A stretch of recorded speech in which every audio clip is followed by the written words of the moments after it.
Hello दोस्तों, आपका अपने YouTube channel polytechnic classes by A K sir में स्वागत है। दोस्तों, आज का हमारा टॉपिक रहेगा त्रिकोणमिति, जिसको इंग्लिश में हम बोलते हैं ट्रिगोनोमेट्री। और दोस्तों, हम आज बताएंगे आपको कि इसका बेसिक क्या है, क्या क्या आपको ज़रूरत रहेगा, किस प्रकार से आप सूत्र याद करेंगे ताकि जो त्रिकोणमिति है इसमें का जो भी क्वेश्चन होता है आप उसको बना सके आसानी से। और त्रिकोणमिति में दोस्तों काफ़ी क्वेश्चन प्रूफ करने के लिए पूछा जाता है। जिसे में मान लीजिए कोई क्वेश्चन दे देगा और कहेगा इतना बराबर इतना सिद्ध कीजिए, मतलब LHS बराबर RHS सिद्ध कीजिए या RHS बराबर LHS सिद्ध करिए। तो इस प्रकार का क्वेश्चन आप तभी बना पाएंगे जब आप इस जो त्रिकोणमिति चैप्टर है इसका पूरा बेसिक आपको पता रहेगा और इसका बेसिक नॉलेज आपके पास ज्ञान है, तो आप कोई भी क्वेश्चन आसानी से लगा सकते हैं दोस्तों। तो चलिए हम आपको बताते हैं कि त्रिकोणमिति क्या है दोस्तों। तो आप सबसे पहले देख पा रहे हैं यहाँ पर त्रिकोणमिति, जिसको इंग्लिश में हम ट्रिगोनोमेट्री कहते हैं। तो यहाँ पर जो त्रिकोण दिखाई दे रहा है दोस्तों और मिति जो दिखाई दे रहा है, मैं इसको यहाँ पर पुनः लिखने वाला हूँ।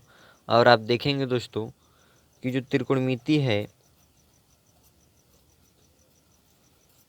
त्रिकोणमिति है जो दोस्तों, यह दो भागों से मिलकर बना है, त्रिकोण और यहाँ पर दोस्तों आप देख पा रहे हैं मिति। तो जो त्रिकोण है दोस्तों, इसका मतलब होता है त्रिभुज। क्या होता है दोस्तों? त्रिभुज। तो कोई पूछेगा त्रिकोण का मतलब क्या होता है, तो आप कहेंगे त्रिभुज। और जो मिति है दोस्तों, इसका मतलब होता है मापन। क्या होता है? मापन। तो आप क्या देख पा रहे हैं दोस्तों कि जो त्रिकोणमिति है यह त्रिभुज के मापन की आवश्यकता के अनुसार ही बनाया गया होगा। यह चैप्टर आपको समझ में आ गया ना, कि जब त्रिभुज को मापने की आवश्यकता आई होगी तो यहाँ पर त्रिकोणमिति चैप्टर का निर्माण हुआ होगा। तो लेकिन त्रिभुज भी तो कई प्रकार के होते हैं, जैसे में विषमबाहु त्रिभुज, समबाहु त्रिभुज होते हैं कि नहीं दोस्तों। तो कई प्रकार के त्रिभुज होते हैं, लेकिन यहाँ पर जो त्रिकोणमिति है ना, स्पेशल यहाँ पर आप बेसिक क्लास में अभी तो पढ़ेंगे सिर्फ समकोण त्रिभुज। समकोण त्रिभुज के लिए दोस्तों, किस त्रिभुज के लिए? समकोण त्रिभुज के लिए। तो जो समकोण त्रिभुज होता है दोस्तों, यह क्या होता है इसके बारे में मैं थोड़ा बता दूं आपको। समकोण त्रिभुज वह त्रिभुज होता है जिसमें एक कोण कम से कम 90 डिग्री का हो। तो ऐसा त्रिभुज जिसका एक कोण कम से कम 90 डिग्री का हो तो वो क्या कहलाएगा? समकोण त्रिभुज कहलाएगा। दूसरा और तीसरा का कुछ भी हो, लेकिन एक कोण कम से कम कितना होना चाहिए? 90 डिग्री का होना चाहिए। दो तीनों 90 डिग्री नहीं हो सकता है, सिर्फ एक ही होना चाहिए 90 डिग्री। तो किस प्रकार से दोस्तों आप इसको मैं बताऊँगा। देखिए, जो इसका एग्जाम्पल है दोस्तों, मैं आपको बता दूँ। यहाँ पर त्रिभुज मान लीजिए यहाँ पर है आपके पास कुछ इस प्रकार से, और इसका आप नाम ऐसे दे सकते हैं ABC। ठीक है दोस्तों। तो यहाँ पर जो B के पास जो ये एंगल बन रहा है ना, ये 90 डिग्री है दोस्तों। कितना डिग्री का है? 90 डिग्री का है। तो आप क्या देखेंगे कि जो त्रिभुज ABC है यह एक समकोण त्रिभुज है। और जो ये त्रिभुज दिखाई दे रहा है दोस्तों, इसी को मापने के लिए और इसकी भुजाएं हो गया, कोण हो गया, इसको मापने के लिए किसका निर्माण हुआ दोस्तों? त्रिकोणमिति का निर्माण हुआ। तो आपसे कोई पूछता है कि त्रिकोणमिति क्या है, तो आप कहेंगे त्रिकोणमिति त्रिभुज का मापन है। त्रिभुज का क्या है? मापन है। तो त्रिकोणमिति का परिभाषा आप किस प्रकार से देंगे दोस्तों? तो अगर आप त्रिकोणमिति का परिभाषा देना चाहते हैं दोस्तों, तो मैं यहाँ पर आपको समझाने के लिए लिख देता हूँ दोस्तों। तो दोस्तों आप देख पा रहे हैं कि त्रिकोणमिति का जो परिभाषा है दोस्तों, मैं यहाँ पर लिख दिया हूँ आपको समझाने के लिए दोस्तों। तो मैं इसको पढ़ रहा हूँ आपको समझाने के लिए दोस्तों। देखिए, गणित की वह शाखा जिसके अंतर्गत त्रिभुजों की भुजाओं तथा उन भुजाओं के बीच कोणों की माप का अध्ययन करते हैं, त्रिकोणमिति कहलाता है दोस्तों। तो आप इस परिभाषा को लिख भी लीजिए इस वीडियो को पॉज कर और आप समझिए दोस्तों इस परिभाषा का मतलब क्या होता है। गणित की वह शाखा जिसके अंतर्गत त्रिभुजों की भुजाओं, तो त्रिभुजों की भुजाओं, तो आप क्या देख पा रहे हैं यहाँ पर त्रिभुजों की भुजाओं की बात किया गया है। तो यहाँ पर आप ABC त्रिभुज देख पा रहे हैं ना। तो यहाँ पर जो दोस्तों यह AB है यह एक भुजा है, BC है जो दोस्तों ये भी एक भुजा है, और जो CA है या AC है ये भी एक क्या है दोस्तों? भुजा है। तो त्रिभुज की क्या है? भुजाएं हैं। तो जब यह त्रिभुज की भुजाएं हैं तो इनका भी अध्ययन करते हैं हम किसमें? त्रिकोणमिति में। तथा उन भुजाओं के बीच कोणों की माप का अध्ययन करते हैं। तो ये जो AB है, BC है और CA है, इनके बीच जो कोण है, जैसे यहाँ पर आप देख पा रहे हैं AB है और AC है। तो AB और AC के बीच कौन सा कोण है? एंगल A है ना। तो इस कोण की हम माप जो रहता है ना, इसका भी अध्ययन करेंगे। किसके अंतर्गत? हम त्रिकोणमिति के अंतर्गत। और आप देखिए यहाँ AB है और BC है, तो ए बी है और बी सी है, तो इसमें कौन सा है, ये वाला कोण है ना एंगल बी, तो इसका भी हम अध्ययन करेंगे। अब देखिए यहाँ पर बी सी है और ए सी है, तो बी सी और ए सी जो है इसके भी जो कोण है एंगल सी, इसका भी अध्ययन करेंगे। तो यही क्या दोस्तों कहलाएगा, हमारा त्रिकोणमिति कहलाएगा। तो आप परिभाषा को समझ चुके होंगे और याद भी कर लिए होंगे कि गणित की वह शाखा जिसके अंतर्गत त्रिभुजों की भुजाओं बनी, त्रिभुज जो है इनकी भुजाओं तथा उन भुजाओं के बीच कोणों की माप का अध्ययन करते हैं। मतलब इन जो एंगल ए है, एंगल बी है और एंगल सी है ना, इनका भी हम माप का क्या करते हैं, अध्ययन करते हैं।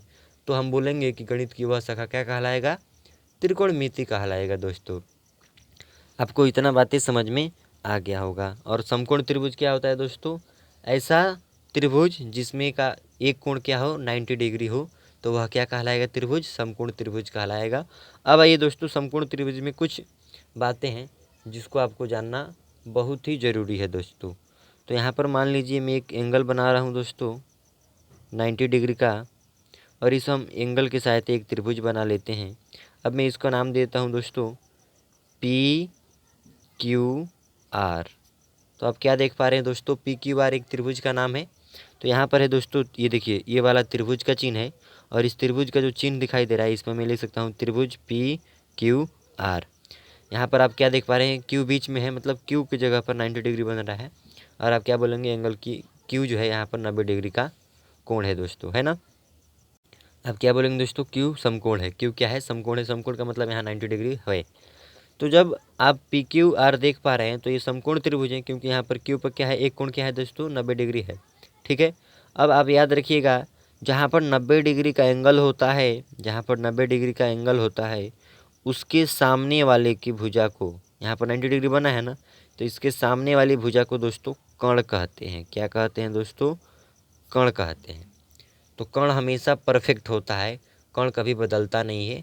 90 डिग्री के सामने वाले की जो भुजा होता है वो कर्ण होता है दोस्तों। यहाँ भी बी की जगह पर 90 डिग्री बन रहा था, तो इसके सामने वाली जो भुजा था यहाँ पर क्या था दोस्तों, ये कर्ण था। तो यहाँ पर ये कर्ण समझ में आ गया। अब याद रखिएगा, जो आधार होता है और जो लंब होता है, इसमें कुछ बातें हैं आपको समझना है। कि अगर एंगल हम आर को लेते हैं, एंगल आर को लेते हैं, मान लीजिए हम इसको ले लिए, तो जब इस एंगल को लेंगे तो इस एंगल के सामने वाली भुजा को हम दोस्तों लंब कहते हैं। क्या कहते हैं, लंब कहते हैं। तो ये कर्ण हो गया और एक लंब, और जो बचा वो क्या हो जाएगा, आधार हो जाएगा। क्या हो जाएगा, आधार हो जाएगा। समझ में आया दोस्तों। तो यहाँ पर आप क्या देखिए कि कर्ण यह है, लंब यह है, आधार यह है। एक और देखिए आप, उसमें आपको समझ में आ जाएगा दोस्तों बढ़िया से। जैसे आप यहाँ पर देख लीजिए, यहाँ पर फिर मैं ले लेता हूँ एक्स वाई और जेड कोई त्रिभुज है दोस्तों। अब आप बताइए कि यहाँ पर तो 90 डिग्री है, ठीक है। तो 90 डिग्री के सामने वाले को क्या बोलते हैं, कर्ण बोलते हैं। तो हम यहाँ पर क्या लिख लेंगे दोस्तों, कर्ण लिख लेंगे कि नहीं। लेकिन अब मैं थीटा इसको नहीं ले रहा हूँ, मतलब एंगल यहाँ पर लिया था ना, अब मैं इसको ले रहा हूँ दोस्तों। किसको ले रहा हूँ, इस वाले को। तो याद रखिएगा, जहाँ पर थीटा बनता है उसके सामने वाले भुजा को क्या कहते हैं, लंब कहते हैं। और जो 90 डिग्री बनता है उसके सामने वाले भुजा को कर्ण, और जो तीसरा बचेगा उसको आधार। तो आप बताइए, ये तो था 90 डिग्री वाला कोण, तो इसके सामने वाले को कर्ण कह दिए। और ये था हमारा थीटा एंगल। तो जब थीटा एंगल यह है, तो इसके सामने वाला भुजा जो यह है, यह क्या कहलाएगा, लंब कहलाएगा। लंब क्यों, क्योंकि थीटा वाले के जो सामने वाला भुजा होता है वही तो लंब होता है। और जो तीसरा बच जाता है दोस्तों, उसको हम कहते हैं आधार। क्या कहते हैं, आधार दोस्तों। अगर आप ये दोनों समझ गए हैं तो एक इसका उदाहरण आप इसका थोड़ा आंसर देकर बताइए दोस्तों हमको। इस त्रिभुज को आप देख पा रहे हैं दोस्तों, इस त्रिभुज का नाम है ए बी सी, और यहाँ पर दोस्तों 90 डिग्री बन रहा है। तो अब आप क्या देखेंगे दोस्तों, कि एंगल बी के सामने वाली भुजा जो है क्या कहलाएगी, कर्ण कहलाएगी। कर्ण क्यों कहलाएगी दोस्तों, यह भुजा कर्ण इसलिए कहलाएगा क्योंकि यह 90 डिग्री वाला के सामने है। अब यहाँ पर सी को मैं अगर थीटा मानूंगा तो यह लंब हो जाएगा, और ए को थीटा मान रहा हूँ एंगल, तो ये भी हो जाएगा लंब। तो मैं किसी को मान लूँ, मान लीजिए मैंने सी को मान लिया, तो आप क्या कहेंगे पता है दोस्तों, सी के सामने वाली भुजा हमारी हो जाएगी लंब। क्या हो जाएगी, लंब। समझ में आ रहा है दोस्तों। अब ये लंब और ये कर्ण, तो ऊपर वाले क्या बचेगा, हमारा आधार। तो ये कहीं भी बदल सकता है दोस्तों, आपको याद रखना है, आगे पीछे हो सकता है। अगर आप इतना समझ गए हैं कि किस प्रकार से कर्ण डिसाइड होता है, कि किस प्रकार से लंब और किस प्रकार से आधार, तो दोस्तों आगे की बातें भी आपको समझ में आने वाली है। तो आगे दोस्तों हम आपको बताने वाले हैं कि पाइथागोरस प्रमेय होता क्या है दोस्तों। तो दोस्तों पाइथागोरस प्रमेय क्या है, मैं यहाँ पर आपको बता दूँ। पाइथागोरस जो होता है दोस्तों, यह एक साइंटिस्ट का नाम है, पाइथागोरस प्रमेय। तो पाइथागोरस प्रमेय क्या है दोस्तों, मैं बता देता हूँ आपको। यह एक प्रमेय है ना। देखिए दोस्तों पाइथागोरस प्रमेय क्या होता है। पाइथागोरस प्रमेय के अनुसार किसी संपूर्ण त्रिभुज में कर्ण का स्क्वायर बराबर लंब का स्क्वायर प्लस आधार का स्क्वायर होता है। तो जो पाइथागोरस प्रमेय है दोस्तों, यह समकोण त्रिभुज से संबंधित है। समकोण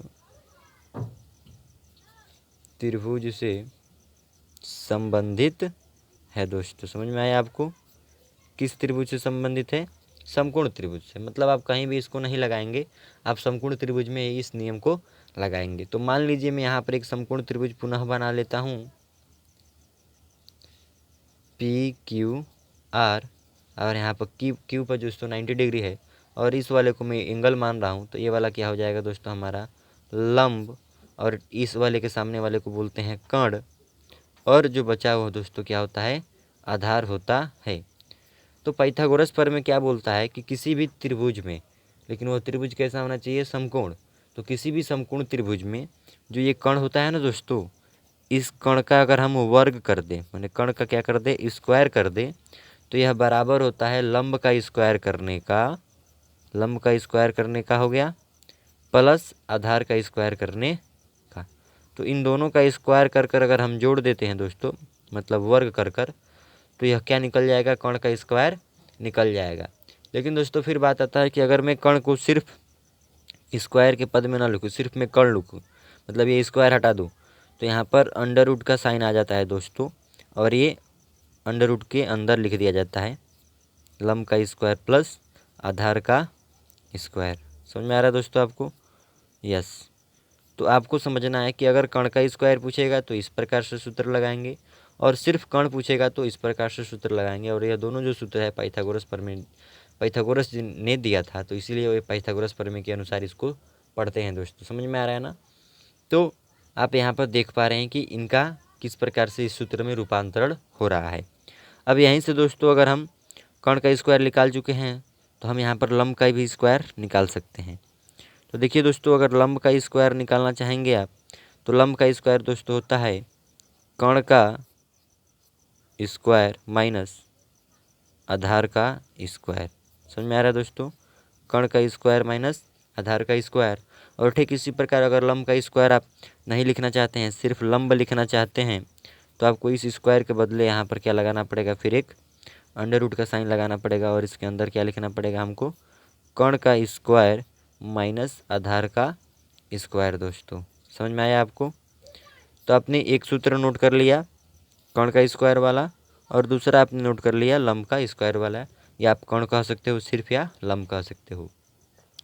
तीसरा दोस्तों सूत्र आता है, आपको मैं बता दूं, आधार का स्क्वायर वाला।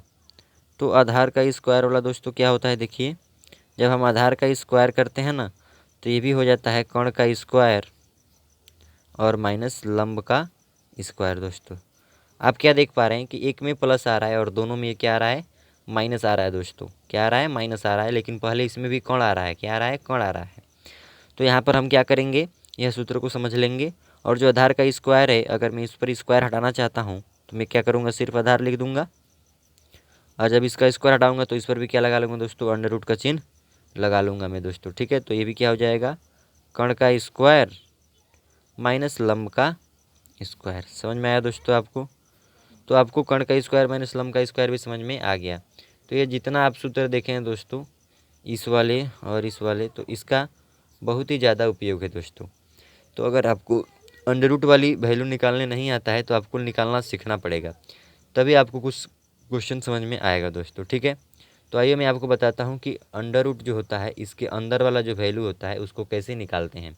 तो मान लीजिए दोस्तों यहाँ पर हमारे पास 4 है, क्या है, 4 है। तो इसको पता है कैसे निकालेंगे, हम कहेंगे अंडर रूट है और 4 है, तो 4 को हम क्या लिख सकते हैं, 2 लिख सकते हैं कि नहीं। अच्छा, तो 2 मतलब 2 कितना बार है दोस्तों, 2 बार है, तो 2 का स्क्वायर कर सकते हैं। और याद रखिएगा इस स्क्वायर से इस अंडर रूट को हम काट सकते हैं, तो सिर्फ जो अंदर वाला 2 है यही बच जाएगा और यही हमारा क्या हो जाएगा, आंसर। तो आपने क्या सीखा कि √4 है, इसका आंसर कितना हो जाएगा, 2 हो जाएगा। तो अंडर रूट वाले वैल्यू को निकालना आपको सीखना होगा दोस्तों, ठीक है। तो ये पहला एग्जाम्पल है। अगर आप अंडर रूट वाली वैल्यू को निकालना नहीं सीख पा रहे हैं तो आप कभी भी कर्ण स्क्वायर, लंब स्क्वायर और आधार स्क्वायर में अच्छा आप क्या बोलते हैं, तेज नहीं हो पाएंगे इस वाले फार्मूला में, क्योंकि इस फार्मूला में अगर आपको तेज होना है तो अंडर रूट से वैल्यू निकालना सीखना पड़ेगा दोस्तों। तो आइए मैं आपको बताता हूँ दूसरा एग्जाम्पल से, कि मान लीजिए आपके पास है दोस्तों 8 और ये अंडर रूट के साथ है। तो आप क्या करेंगे पता है, 8 का एलसीएम के माध्यम से आप नहीं निकालते थे इस तरह, मैं सिखाया हूँ अपने बेसिक क्लास में। तो आप जब निकालेंगे इसका ना, तो क्या काटेंगे, 2 से, 2 चौक को क्या हो जाएगा 8, फिर ये 2 दूना क्या हो जाएगा 4 और 2 एकम में क्या हो जाएगा 2। तो आप यहाँ पर जोड़ा बना लेंगे, तो इसका यह जोड़ा बन गया ना, ठीक है, और इसका जोड़ा नहीं बना। तो याद रखिएगा इस वाले में हम क्या करेंगे, जिसका जोड़ा बनेगा उसको बाहर लिख देंगे, क्या लिख देंगे, बाहर। तो इन दोनों का जोड़ा में से एक कोई निकाल कर बाहर लिख दिए। और ये अंडर रूट जो है ना उसको अंदर लेता है जिसका जोड़ा नहीं बन पाता है। तो इसका जोड़ा नहीं ना बना है, तो इसको हम अंडर रूट के अंदर लिख देंगे और यही क्या हो जाएगा हमारा आंसर। मतलब आप √8 को क्या लिख सकते हो, 2 इंटू, यहाँ पर है 2 इंटू अंडर रूट 2। आया समझ में आपको दोस्तों। अगर तीसरा की मैं बात करूँ यहाँ पर, तो आप यहाँ पर थोड़ा ध्यान से देखिएगा। मान लीजिए आपके पास है दोस्तों 100, कितना है 100। तो आप क्या करेंगे, 100 को बाहर निकालेंगे ना, तो 100 को आप कैसे बाहर निकालेंगे, देखेंगे 100 है तो इसको आप 2 से काटेंगे, तो ये 2 से काटेंगे तो ये 50 से कट जाएगा, फिर ये 2 से काटेंगे तो ये 25 से कट जाएगा पूरा पूरा, फिर 5 से काटेंगे तो ये 5 बार में, और ये 5 से काटेंगे तो ये इंड हो जाएगा दोस्तों। तो आप क्या देख पा रहे हैं, इसका जोड़ा बन गया 1। तो क्या बोलता है रूट, कि जिसका जोड़ा बनेगा उसको मैं अंदर नहीं रखूँगा। तो इसका जोड़ा बन गया तो इसमें से कोई एक ले लीजिए 2, इसको बाहर, ये अंदर नहीं रखेगा, इसको बाहर रखेगा। इसका भी जोड़ा बन गया तो इसमें से कोई एक ले लीजिए, लेकिन गुणा के साथ रखिएगा दोस्तों, जब मिलने लगेगा तो गुणा के साथ ले लिए। अब देखिए जब दोनों का जोड़ा बन गया तो अंडर रूट बोलेगा कि मैं इसको किसी को भी नहीं रखूँगा, तो अंडर रूट नहीं लगाएंगे और 2 × 5 कितना हो जाएगा 10। तो अंडर रूट जो 100 है दोस्तों इसका मान कितना होगा 10, और यही क्या हो जाएगा हमारा आंसर। मान लीजिए दोस्तों चौथा एग्जाम्पल मैं आपको समझा दूँ, यहाँ पर कई एग्जाम्पल लेना पड़ रहा है दोस्तों आपको समझाने के लिए। 144 है दोस्तों, कितना है 144। तो यहाँ पर आप क्या करेंगे पता है ना, इसका भी एलसीएम के माध्यम से इसका गुणनखंड निकाल लेंगे, जो होता है अभाज्य गुणनखंड। तो 2 से काटेंगे तो 2 से 14, 2 दूना 4, फिर 2 से काटेंगे तो 2 3 6, यहाँ पर 1 आ जाएगा तो 12, और 2 6 क्या होता है 12, 36 दूना 72 होता है कि नहीं, हाँ। और 18 दूना कितना होता था, फिर 36, फिर 2 से काटेंगे तो 9 दूना क्या हो जाएगा 18। और यहाँ पर दोस्तों आप 3 से काटेंगे तो 3 3 कितना हो जाएगा 9 दोस्तों। यहाँ पर रुकिए, और फिर आप 3 से काटेंगे दोस्तों तो एक बार में कट जाएगा कि नहीं। तो आप यहाँ पर जोड़ा बना लीजिए, इसका जोड़ा बन गया, फिर इसका जोड़ा बन गया और इसका भी जोड़ा बन गया। तो अंडर रूट क्या कहता है, जोड़े वाले वैल्यू को मैं नहीं लेता हूँ, तो इन दोनों में से कोई एक 2 ले लेंगे और अंडर रूट नहीं लगाएंगे, क्योंकि ये नहीं लेगा जोड़ा वाले को। ये भी ले लेंगे तो इसका भी एक ले लेंगे 2, और इस जोड़ा में से एक 3 ले लेंगे। तो इन तीनों का जोड़ा मिल चुका है, तो इसीलिए अंडर रूट इन पर नहीं लगेगा। अब आप गुणा करा लीजिए, 2 दूना 4 और 4 3 कितना होता है 12, और यही क्या हो जाएगा हमारा आंसर। तो आपने क्या सीखा कि जो अंडर रूट 144 होता है इसका मान कितना होता है दोस्तों 12 होता है। कितना होता है 12। फिर अगर मैं बात करूँ दोस्तों आपको 5वां नंबर, तो 5वां नंबर में मैं एग्जाम्पल लेना चाहता हूँ। मान लीजिए दोस्तों आपके पास है 50, कितना है 50। तो अगर 50 को बाहर निकालना चाहते हैं तो 2 से काटेंगे तो ये कितना हो जाएगा 25, फिर आप 5 से काटेंगे तो ये कितना हो जाएगा 5 5 25, और फिर अगर आप 5 से काटेंगे तो दोस्तों ये कितना हो जाएगा 5 1 में 5। तो आप देख रहे हैं कि इस 2 का जोड़ा नहीं बन रहा है और इस 5 का जोड़ा बन गया। तो याद रखिए जिसका जोड़ा बनता है उस रूट वाले उसको नहीं लेता है, तो इसको इधर रख देगा। लेकिन 2 का जोड़ा नहीं बना है तो ये रूट वाला उसको ले लेगा अपने अंदर, तो ले लिया ना। तो ये हो जाएगा 5 √2, और यही क्या हो जाएगा हमारा दोस्तों आंसर हो जाएगा। समझ में आया। 6वां दोस्तों है, आप इसका क्या करेंगे आंसर देंगे, मैं आपको बता देता हूँ। अंडर रूट है मान लीजिए आपके पास 125 दोस्तों, तो इसका आंसर क्या होगा आप मेरे को कमेंट बॉक्स में बताइएगा। 7वां नंबर दोस्तों मैं आपको एक और सवाल बता दूं जाते जाते। मान लीजिए आपके पास है दोस्तों यहाँ पर 30 है, तो जो 30 है दोस्तों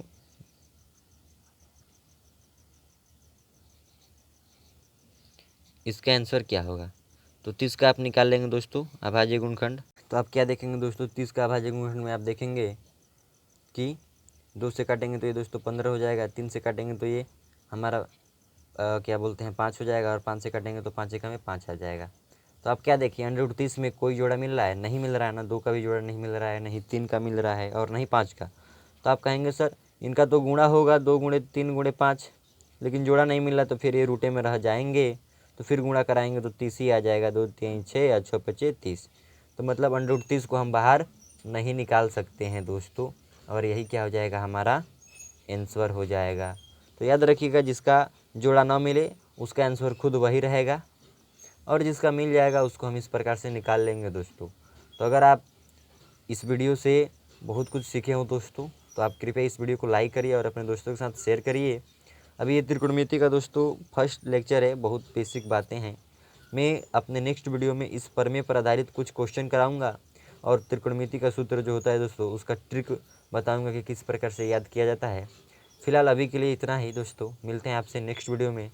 तब तक के लिए इस वीडियो को पूरा देखने के लिए दोस्तों धन्यवाद।